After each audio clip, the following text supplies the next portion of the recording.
Hello, Dr. Rachel. How are you? You were going to call me something else, weren't you, Alexis?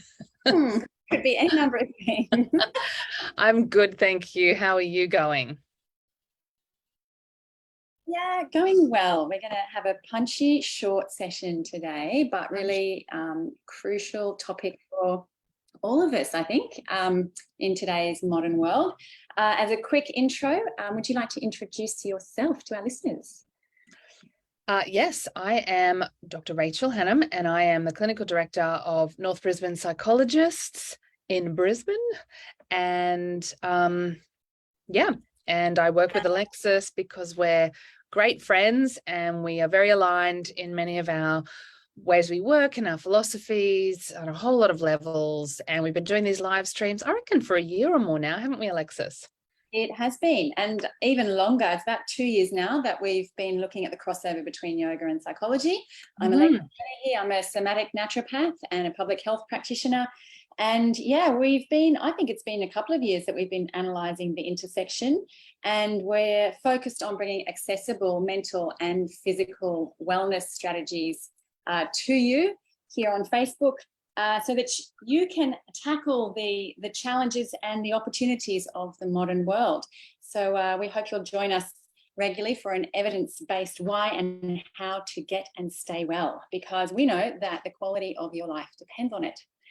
Today we're talking about compassion-focused therapy. It has its origins in Buddhism, but again, it's a critical intersection between Buddhism and Western psychology. It's been brought to the Western world thanks to the work of Paul Gilbert, amongst many others. And yeah, it's an extension on mindfulness. So any of you who have a grounded practice in mindfulness, no doubt you will have been exposed at some point to compassion. But I'm really interested in the ways that you've seen it, the need for it show up.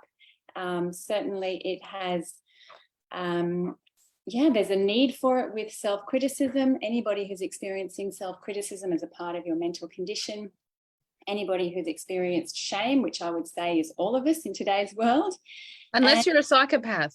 Psychopaths, apparently, I think I've only met one or two in my life, but yeah, they don't apparently experience a lot of anxiety and shame. So that kind of is good, because if you experience anxiety and shame, you're not a psychopath. So congratulations. That's good. A good indicator. Thank you, Dr. Rachel. And the reason I'm particularly interested, because there seems to be a relationship between compassion and the amygdala. And any of you who've worked in the trauma space will know that the amygdala is the part of the brain that fires unconsciously. It fires before we've recognized that we're in a heightened state. And that is usually connected to an experience of trauma. So if you've experienced any of those three things, self-criticism, shame, or trauma, then compassion-focused therapy is going to be very valuable for you. That's right. Very valuable. And one of the common things about shame and trauma is they're all considered under-resourced states. And by under-resourced, we mean that it's a feeling that we have no control over our lives and no control over our brains. And sometimes it feels like that to all of us, that we have no control over our brains and our behavior. But compassion-focused therapy is very much about finding ways to manage through understanding. It's as you mentioned, it's Buddhistic, but it's also very heavily grounded in neuroscience and an understanding of brain chemistry and the different systems in our brain and nervous system. So I wonder if I could speak briefly to that. So, yeah, we'd love time to do that. Thank you. So this is one of the models I draw from as a psychologist. And all I wanted to share today about compassion-focused therapy, or CFT, is the 3 circles. And I shared that earlier today. So if you haven't seen the article I posted around midday today, you can go back and have a look at that. And in fact, what I'll do right now, because it's so easy for me to do this, is I'll put it in the comments. And there's 3 circles. the incentive and resource seeking system, that's one of the circles, the self-soothing and contentment system, and the threat and self-protection, so harm avoidance system.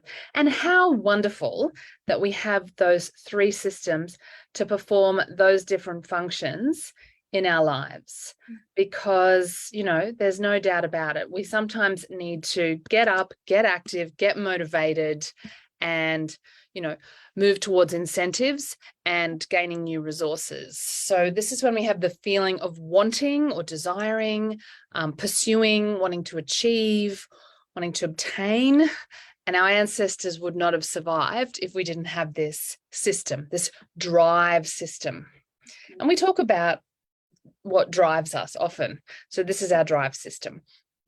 The next circle is the soothing, caring, contentment system. So it's how we make ourselves feel safe at the end of the day or after a difficult interaction. It's heavily driven by oxytocin. I forgot to say that the drive system is heavily driven by dopamine. Most people have heard of dopamine these days. Dopamine anticipates reward, and then we get more dopamine when we've achieved the reward. So even when you look at your kitchen that's nice and clean because you've just cleaned it and that feels good, there's some dopamine happening in your brain. The contentment and self-soothing system is heavily driven by oxytocin as well as serotonin, and these brain chemicals help us to feel contented, safe, cared for, connected, trusted, and trusting. So we obviously need that. You know, think of a situation where you're sitting around with friends having a barbecue and you're just feeling pretty good. You're feeling happy that you've got these people in your life. You can sort of tell them most things. Then we're in our contentment, safe and social system. And then the third system, which we also need, we need all of these, is the threat detection system. So it picks up on threats. It aims to protect us. It's driven by adrenaline and cortisol. And this is the system in which we feel anxiety, anger, disgust, stress, feelings like that, which motivate us towards protecting ourselves and others, children and people we care about. And the whole idea of the three-circle model is that we need to regulate all three of their systems. I think this is what most people don't understand about when we talk about emotional self-regulation, and there's memes all over our Facebook page and other Facebook pages about self-regulation or emotional regulation. But it's not just one system. We have to regulate all three of those systems. So if our drive system gets out of control, we can end up a bit manic. We can have so much dopamine in our system that we literally can fry the dopamine pathways in our brain. And I see this with drug addicts, porn addicts, you know, people with OCD who bizarrely get a dopamine hit every time they do their rituals. They're very driven, but we can be too driven. We can be too driven. And so we've got to regulate the drive system. We've got to regulate the soothing, contentment and caring system, because if we're too flooded with oxytocin, we might not have any drive anymore. We might be like the hippies in the 70s and not actually get stuff done. That's a stereotype, I'm sorry. And so we want to kind of make sure we've got enough of that, but not too much. And the same with the threat system. It's good to be able to step in, protect ourselves and others as needed, and put some skills around using that system, but too much adrenaline and cortisol, and we all know the problems that that leads to. Hope that summary makes sense. It does. I think especially if you've got the visual in front of you, it'd be lovely to plot those three different circles. And yes, I've just put that in the comments. To segue into my obsession with how, you know, and this is where I think a lot of psychologists are referring for yoga therapy, because at the end of the day, we all need to actually carve out the time and the space to practice. And thankfully, you know, contemplative practices really do focus on the felt experience and even cultivating the felt experience. So I'd love us to have even a brief practice of that if we've got time. Yes. I'm interested in what are some of your hows, Dr. Rachel, when you have a client who's experiencing self-criticism is the common one. How do you help them to shift into self-compassion? What's the how? That's such a great question, because when our inner critic gets overactive, then we find ourselves in that threat system. We actually don't mean to, but we end up increasing our own adrenaline and cortisol levels with our self-criticism, with our inner self-talk. And so I teach various self-compassion practices, many of which I've learned from Professor Kristen Neff, whose website, selfcompassion.org, is so valuable, and I recommend checking it out. So there's meditations as well as journaling exercises to practice self-compassion, which takes us a bit out of our threat system and into our self-soothing system, as many contemplative and body-based and meditative practices will do, including journaling. There's so many, like if you're not into yoga, that's fine. There's so many, or meditation, there's so many ways to get into our soothing system, and even coming to a therapist and talking through your problems and feeling heard and positively regarded helps that soothing system kick in. And yeah, I think in a way, almost any therapy that helps a person is helping them regulate those systems. So if their dopamine system is too overactive, again, giving them self-soothing practices and grounding exercises to switch on that contentment system, down-regulate the drive system, down-regulate the threat system. But some people actually don't have enough drive. That's another thing I see, particularly in depression. So in my clients with depression, their drive system is under-regulated. And so the simple things of setting goals and then breaking those goals down, so the old behavior activation therapy of getting people doing things, just do something and you might feel differently, that seems to upregulate the drive system, which is very important. So some clients I can see I'm helping them downregulate their threat system. Other clients I'm helping them upregulate their drive system. And with all of us, we need to kind of really focus on that self-soothing system. I think that in modern society, that's just all of us, right? You say.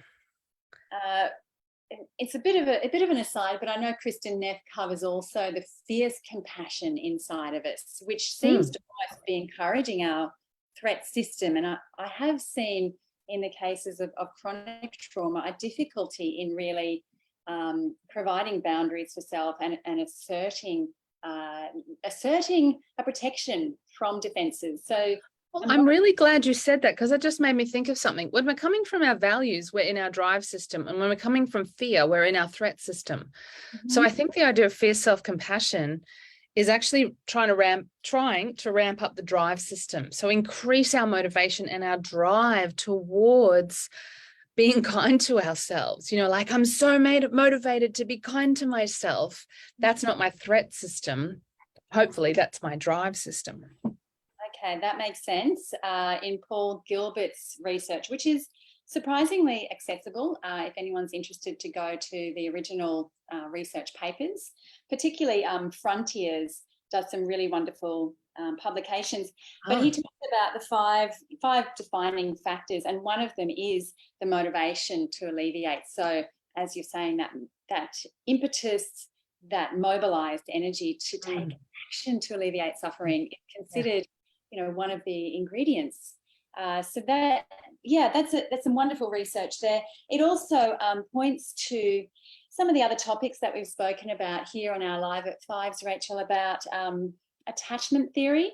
There certainly seems to be some crossover there, and some hows as to how we can self-soothe in terms of being available to ourselves and each other, consistently turning towards our needs. But the other theme that came up during my reading is this theme of turning towards our own suffering. Yes. And, this fascinating article by Weng that I keep referring to when I come to CFT, and that was a study done just on a case and a control group, and the case were exposed to an 8-week compassion focused therapy training.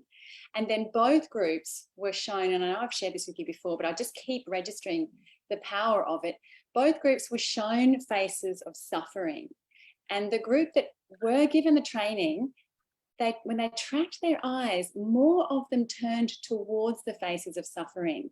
And in that case, we would expect the amygdala to fire with distress. But the group that had done the training, they didn't have that activation. So it indicated that even though they were turning towards suffering, they had a distress tolerance.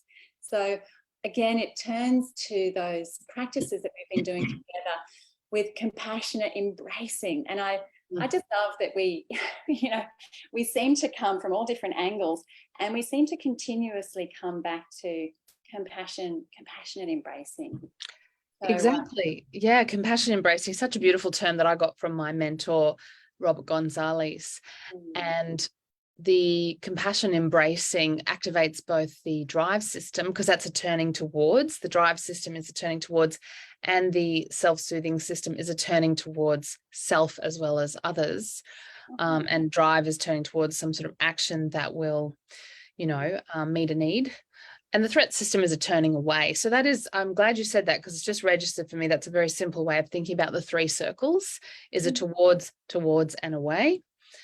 And, sometimes we do have to get away, but so often we try to get away from our feelings, and you can't get away from your feelings. You can suppress them, you can avoid them, but you can't really run away from them. It's not a wasp's nest, your sadness or your fear. It's in you. So if it's in you and you make an enemy out of it and fight it, that's never going to work very well.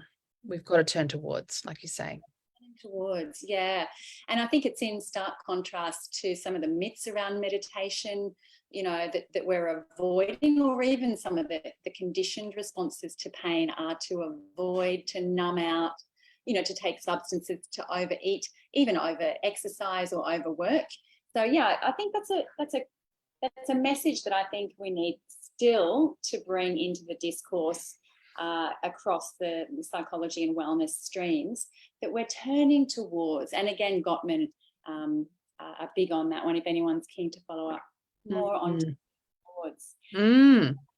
Did you have anything you wanted to add to that, Rachel, before we do a quick practice? Let's do a quick practice, and then I'll get back to my team meeting that I'm having with my team here at North Brisbane Psychologists in the next room. Excellent. Okay. So when you're ready, as soon as you're ready, you can make yourself very comfortable, seeing that you are grounded in your lower body. That is, that your awareness sits into your pelvis, perhaps into your seat, and even down into your legs, and even into the contact with the floor. And I find the first couple of breaths during any mindfulness practice valuable to ground ourselves here in the present. And you can do that by literally pressing your body down into the support.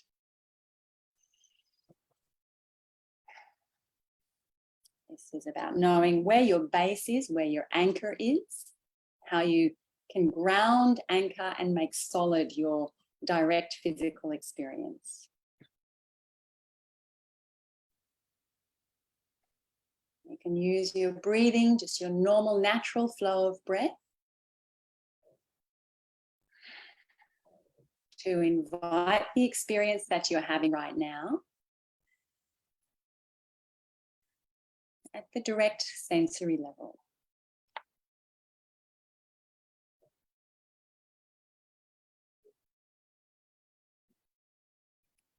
This practice is grounded in the tradition of metta, or loving kindness. It's a form of self-soothing, self-regulation. And very simply, we're seeking the felt experience of safety. We can invite any sensory experience of wellness, but today we're simply working with safety. You can notice the softness of safety, the pace of safety,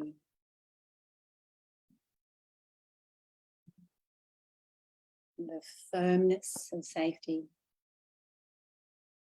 even the weight of feeling safe in your very own body.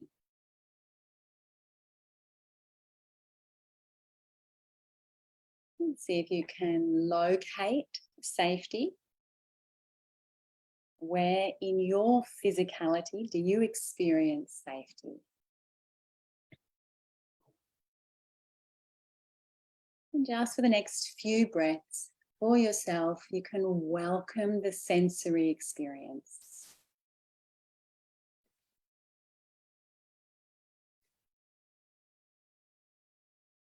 direct sensory experience of safety.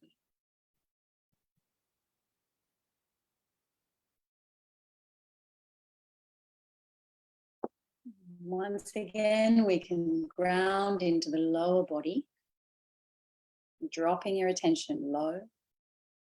When you feel ready, let your eyes open. And that completes our practice. Thank you. Thank you so much for talking us through that grounding exercise, Alexis. My pleasure, Rachel. Now I love what you said about feeling the heaviness and weight of your body. Yeah, weight is good. Yeah, feeling the solidity or the weight, the gravity operating through your body. This is such a good thing for people who experience derealization or dissociation, because that can feel, my clients describe it as feeling outside themselves or out of body. Sorry about that. Yes, okay, so to bring awareness from the external to the internal and the lower, is that what you mean? Exactly. So words like solid, heavy, weightiness, lower, just feeling your feet and legs. I go to when I'm getting a bit derealized or dissociated is to feel my legs and feet and feel my breath so that I get back into that lower half of my body and come back from that dissociated state, which can feel spatially like it's sort of up here. Want to kind of drop down, settle into an awareness of the lower half of our body and our breath, and that can just be so helpful. Some people are more prone to derealization, dissociation than others, so that's a great daily practice. Multiple times a day, I would say. Excellent. I'm glad you enjoyed it. I did, thank you. So that's all we have time for today. I'm Alexis Dennehy. I'm a somatic naturopath and public health practitioner here at One Natural Therapies. This is my dear colleague, Dr. Rachel Hannam, principal practitioner and director at North Brisbane Psychologists, and we're offering regular opportunities to engage with us online and in person because we share a commitment to making mental and physical wellness accessible. So please take advantage of our offerings. We really love seeing you in person, but we love seeing your comments as well. And we'll be checking back in later in the week if you happen to be watching this outside of our live event. And that's all I have for today. Anything else from you, Dr. Rachel? That's perfect. Would you post a couple of links in the comments later to the retreat and the practice group? You bet I will. Okay, yeah. Just so people can check out how to see us in real life. Excellent. Enjoy the rest of your team meeting, Rachel, and I'll catch you very soon. All right. Thanks, Alexis. Thanks, everybody. Ciao. Bye.